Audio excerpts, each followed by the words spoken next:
Hey, I'm Rachel, And I'm Amanda, and this is Beyond a Ballot. powered by DoorDash.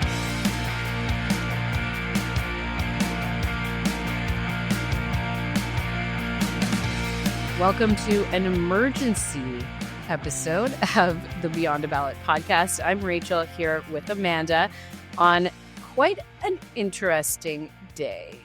Hey, Amanda. Interesting's one word.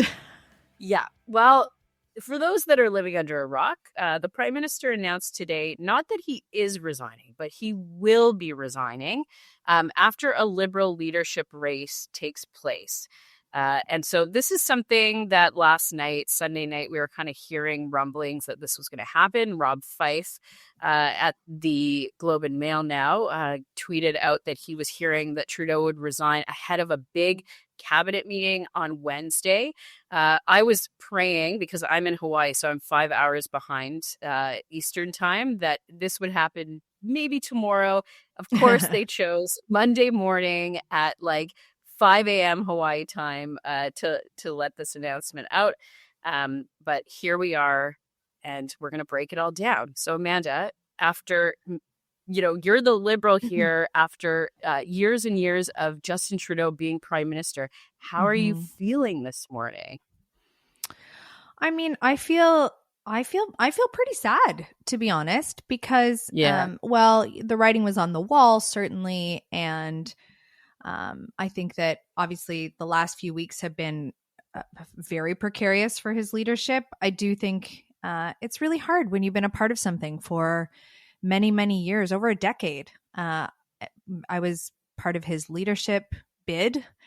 And so this is going back a long time, and part of that first campaign when he took the majority in 2015. And so, when it comes, it's like an end of an era.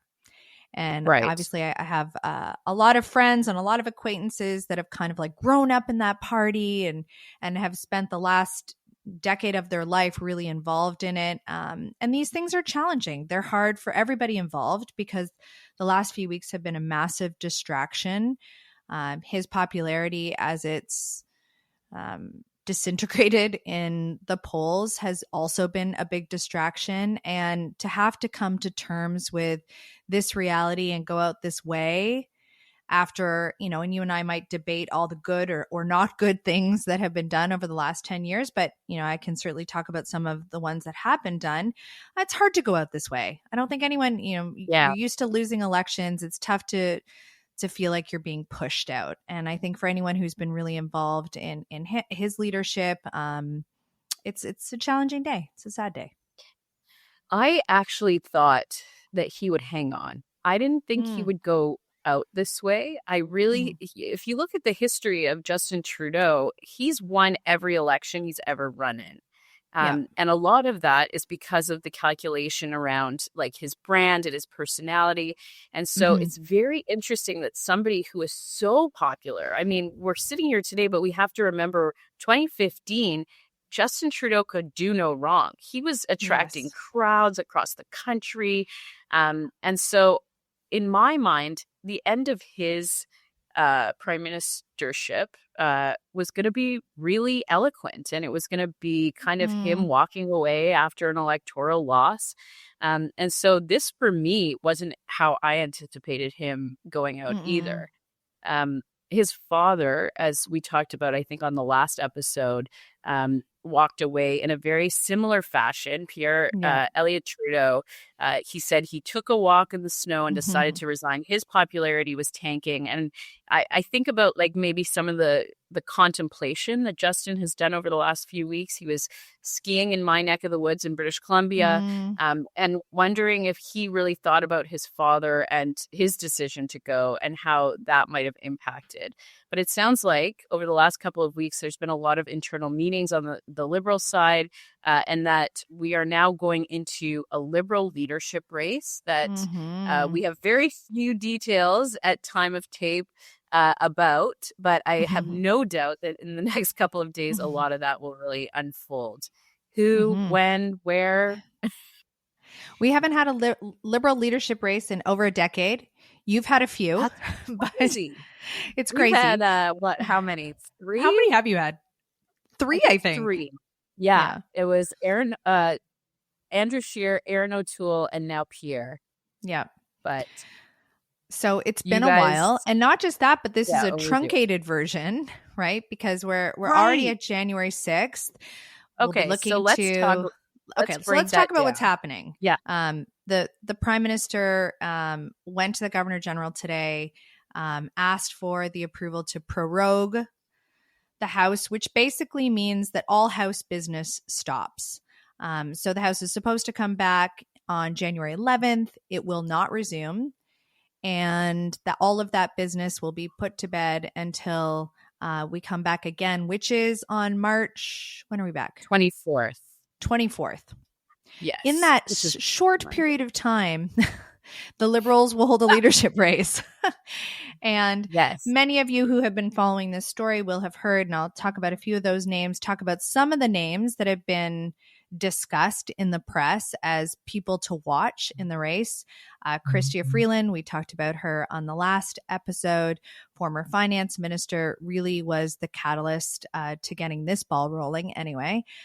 Melanie Joly, Mark Carney, Christy Clark, who has been on our show, former premier of BC, are some of the names. I feel like I'm missing someone. Oh, Champagne. Champagne. Francois Philippe Champagne. Fraser? Maybe Fraser? Maybe. Yeah, I'm hearing he may or may not do it, but I'm rooting for him.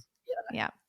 But what are these, Rachel and I had a really quick chat just before we got on the pod, and we were talking about, you said something that kind of blew my mind, because in the midst of all of this today, I hadn't really thought about it. You said this could be the shortest prime minister, how do we even say that? Prime ministership in Canada's history. So talk to us about that. So, like you said, they prorogued it till the 24th. That means nothing happened. So, like, for context there, Trump is coming in January 20th. And somebody asked me today, does that mean that if he puts in tariffs and we want to do retaliatory tariffs, that we can do them? And that's no, because not until after March 24th. We can't pass any bills. Nothing can come into law in Canada until after that date.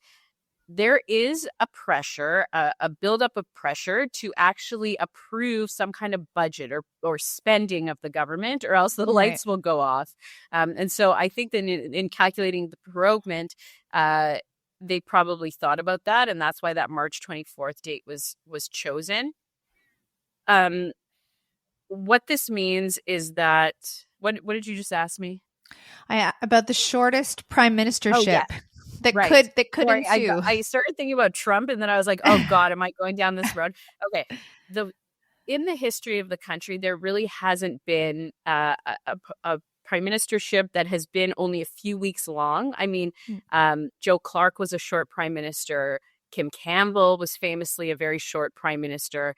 But if you look at what could play out here, we could be seeing some kind of Liberal leadership race. I'm anticipating pre-March 24th, given that deadline. They could come in, let's pick an arbitrary date of like March 15th. They come back March 24th, a week and a half later, and there could be a confidence vote scheduled within that first month. Now, Jagmeet Singh, who this is all contingent upon, because he holds enough votes to either continue the government or not continue the government, came out this morning and said, no, we are not going to support a confidence vote. We are taking this Liberal government down regardless of who's leader. And, the reporter pushed them and said, what if it's a really left-leaning leader and you guys can work on more things like more pharmacare? And he said, no, unequivocally no. So if we take Jagmeet Singh at his word, we potentially could be looking at an election call pre or post Easter, mid-April potentially. And that would mean that this Liberal leader would come in as the next prime minister. And yes, I've gotten that question a lot. The next person elected to be Liberal leader will be the next prime minister, because we don't elect our prime minister. We elect the party with the most seats. So that person could come in for 2 weeks, a month, 3 weeks. and that could be it, and then lose an election. And they will go down in Canada's history as the successor to Justin Trudeau as our prime minister, but only somebody who sits for a few weeks, which is we've never. And if you want a primer on that, listen to our Kim Campbell episode, because she talks about what it was like to be the prime minister for 4 months and head into an election and lose spectacularly. So she took over as prime minister from Brian Mulroney, who at that point his popularity was lower than Justin Trudeau's is today. And she was not able to salvage it in the short time frame that she had. So there's a lot of questions today about, like, you know, is this the Kamala Harris moment? Could a new leader swoop in and really grab the country by storm? I mean, maybe, but there's very little time because without a fixed election date, which we have, but could go early, this could be, you know, as Rachel has said, the shortest prime ministership and a very quick call to the next election, which puts the other parties in a more advantageous position. So I don't think that they're incentivized in any way to give the new leader more time. Not at all. And I completely agree with that. And I think that's what's likely to happen. But let's just play that out, because what could happen is that Jagmeet Singh could come in and say, you know, Mark Carney or Melanie Joly or whoever it is that succeeds Justin Trudeau is the person that I can work with. And there could be a complete backroom deal between the Liberals and the NDP that would keep them in power and have a longer runway. I have no doubt in my mind that that deal is right now being worked on by the Liberal Party. For sure, because that would give them 6 more months. Exactly. And so what we have right now, go ahead. This all hinges on a confidence vote and whether or not the Liberals can win the next confidence vote. Like I said, the NDP has said they can't, but things change. Crazier things have happened in Canadian politics. So, you know, somebody like Mark Carney could come in. He could have 6 months. They could really juxtapose him with Pierre Poilievre, and we could see maybe like a swing of the pendulum. What is interesting is just the incredible distance between the two parties and whether or not under a new leader that will change. I think it's dependent on like who the new leader is, how the Liberals can frame them. The challenge with the Liberal Party that they've had over the last couple of years, and this happened, you know, this happens with most governments, they get tired. Their communication has been not as strong as we saw in 2015 to 2020. And so the question is, do they still have it in them, the Liberals, to keep going, to really fight the next fight and use 6 months as a runway? I don't know. I think well, and not just that, but you know, it's not as easy as extract current leader, insert new leader, and off to the races you go. Most Canadians will have a lot less familiarity with all of these names. Some of them will have no familiarity with these names. So you have to familiarize Canadians with who these potential candidates are through the nomination race and a leadership bid. And then the leader you have to familiarize to Canadians. You have to get to know this person who you might be electing their party and them to serve as the next government. I think that that's incredibly challenging, even with 6 months' time. Not impossible, but really challenging. But also, you know, we as the Conservatives have had races, like I'm thinking about when when Andrew Scheer was elected in the leadership. There was like 15 people in that race. And it was for sure crazy. I mean, the logistics of trying to get a debate done. And then I remember I was in the room when he won, and it's a ranked ballot for the Conservatives. I mean, every party is different of how they elect their leadership. Ours is ranked. So you eliminate the people with the least votes one by one. And that took hours to get to a result. And it was crazy. And people were doing calculations. Imagine, and I'm working on that timeline again of prorogation, but imagine being the Liberal Party right now and having 6 weeks and potentially 20 different people that want to succeed this prime minister and become they're running to be the next prime minister, basically, for however long that is. I don't know logistically how they work that out. And mainly like the membership. I mean, as a Liberal Party member, I would want to know what the policies that are coming out of these people.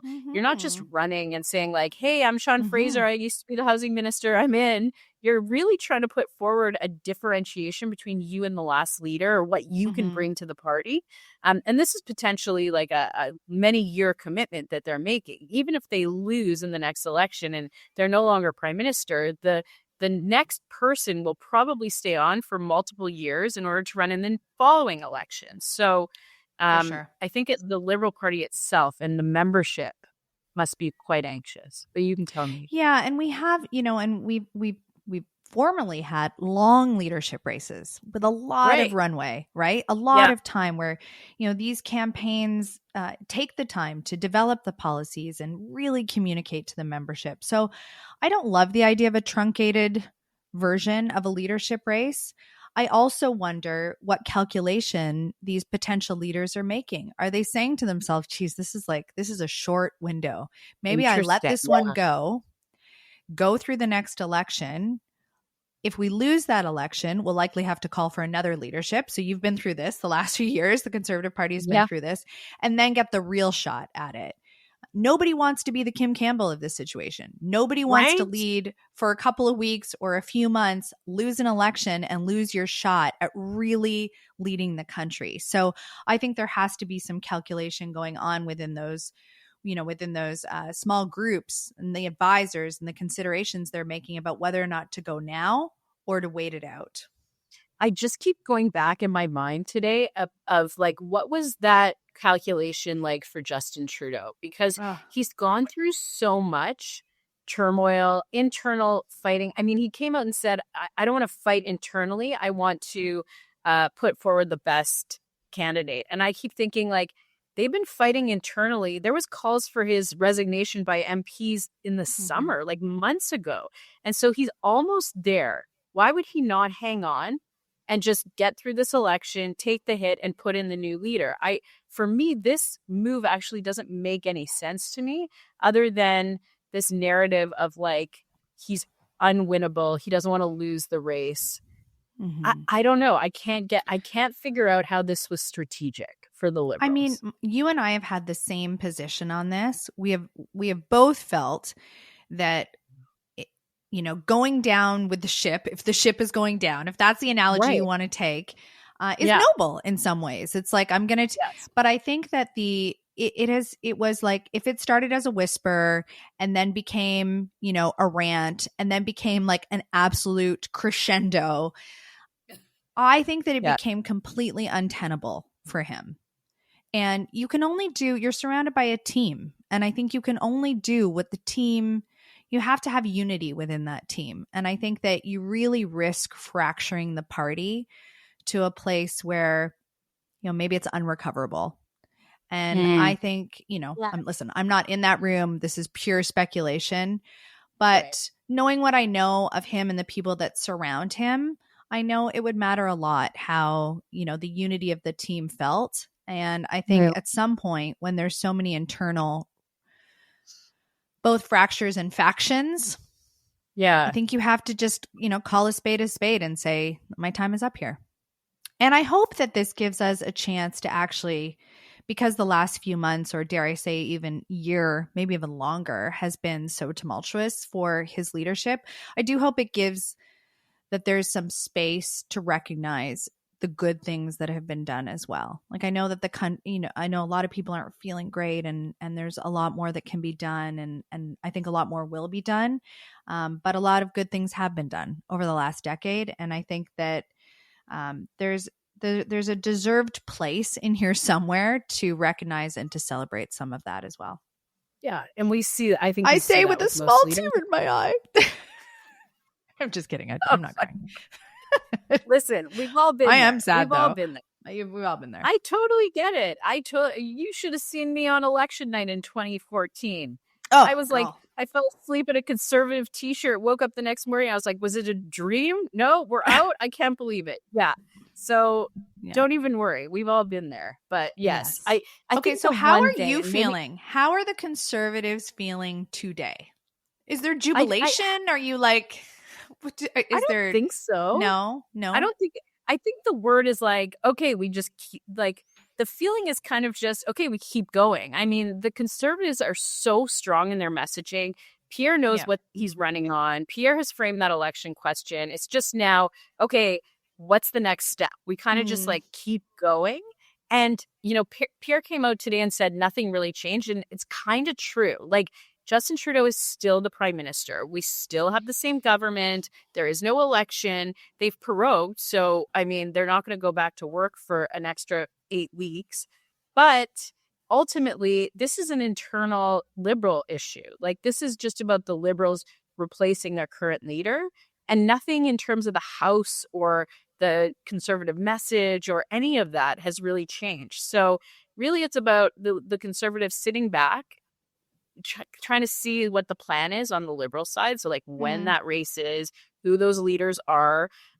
It's about opposition research and like who will be coming forward to potentially fight against Pierre in the next election. And other than that, nothing's really changed today for the Conservatives. Nothing's changed, but everything's changed. Right? Like everything has changed. Your entire election strategy, and it's worked, right? It's been an anti-Trudeau message. But not really. Without Trudeau, what is the message?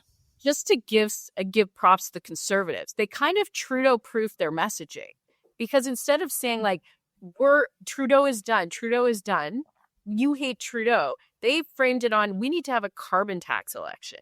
And regardless of whether or not that's Mark, what's Pierre calling him? Mark Carbon Tax Carney or Sean Fraser or Justin Trudeau, it's all about the carbon tax. And so do you feel like it is? Because I felt like I would have to say that while the carbon tax dominated, I would say that in the last few months, it has been an affordability / U.S. relation. Totally. But that's where the carbon tax that has trumped comes from. Yeah, right? It just feels like the carbon tax itself hasn't had the same prominence that it had. Like, I mean, Pierre usually says it once a sentence, and he's somehow managed to not say it as often. So for sure, there's other... Like, I think it's interesting because, and I think strategic, and listen, the Conservatives have shown themselves to be pretty nimble and have the ability to pivot quickly and pounce on issues as they arise. I think that's what makes them excellent at communications. So I'm not saying that this is a challenge that they can't overcome, but I do think so much of what has happened the burden has been shouldered by Trudeau. It has been an and I do think that with a new leader, obviously the challenge becomes, and this will be a challenge for the party itself. This will be something that the party has to wrestle with, because do you then elect a leader that has been a part of this cabinet, or do you elect someone from the outside? But the message that has plagued the Liberals for generations has been this elitism. And juxtaposing the Conservative message of like, we are the everyman or woman, we are the usually the everyman, blue collar worker, juxtaposed to this like Quebec liberal elite. It was what we saw at the end of the Chrétien government too, with the sponsorship scandal that took place, and now that liberal brand. And that election question is really going to follow whatever leader comes in, because I'm thinking about like Mark Carney, who is the governor of the Bank of Canada, who people see as more elitist than Pierre Poilievre, like the guy from Ottawa. And so I don't know if coming out of this, changing the leader is going to repair that liberal brand that the Conservatives have really just worn down in the next election. I mean, politics is so cyclical. We talk about this all the time. Totally. So like there will have to be a rebuilding of what it means to be liberal. And the Liberals, especially in this country, have a really hard time. I mean, they're called the natural governing party of Canada, but that's because they're a centrist party, which moves left or right, like to no fault. That's just who they are. And that's the way they've always been. And that's the role they play in our political spectrum. But the fact that they are able to move and position differently on different issues is also a challenge, because people like the NDP and the Conservatives, who are stark in their moral like grounding, that have also that's a challenge too sometimes, are able to juxtapose that and create this illusion that the Liberals don't have those moral values. And I think that is the message that has come out, that has hit the Liberal Party over the last year at least. And so I don't know that any new leader is going to, even if they had 6 months of runway, can make that plea to Canadians that they're not. Like, I'm not sure that's going to change. The only thing I could see happening is some kind of spin, better pushback on the Conservatives, which might change the polls a little bit. But who knows? Who knows if that'll even stick? Can we just end on a happy note, though? Oh, God, is there a happy note? What is the happy note? Well, tell me the happy note. No more $10 a day child care. No more dental care. No more pharma care. No, we don't have any values. Fear mongering. Okay, just kidding. Here is where my head is at today. You talked about like Trudeau now coming out and like people remembering the good of the Trudeau government. Yeah, I think one of the interesting things to me when big things happen in politics is the human side of politics that comes out, because today I'm seeing, how many of my friends that I didn't even realize worked for Justin Trudeau. People are posting pictures and you start to weave together this big picture of the last 10 years of all the people that have made an impact on our government, all the people that have helped make decisions.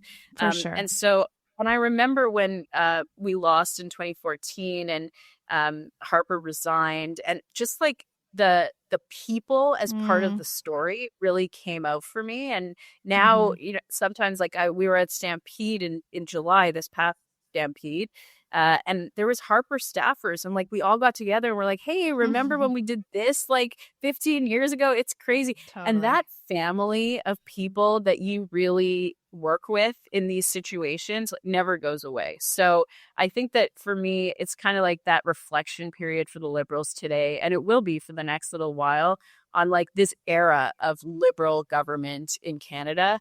Because I know we went through it under the Harper government, and I think you guys will come out on the other end and realize there is some greatness in the decade that you were in government. So for sure, there's a lot. There's a lot to celebrate.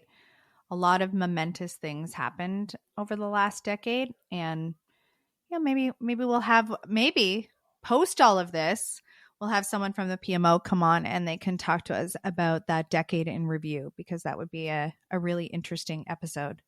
Calling Katie Telford.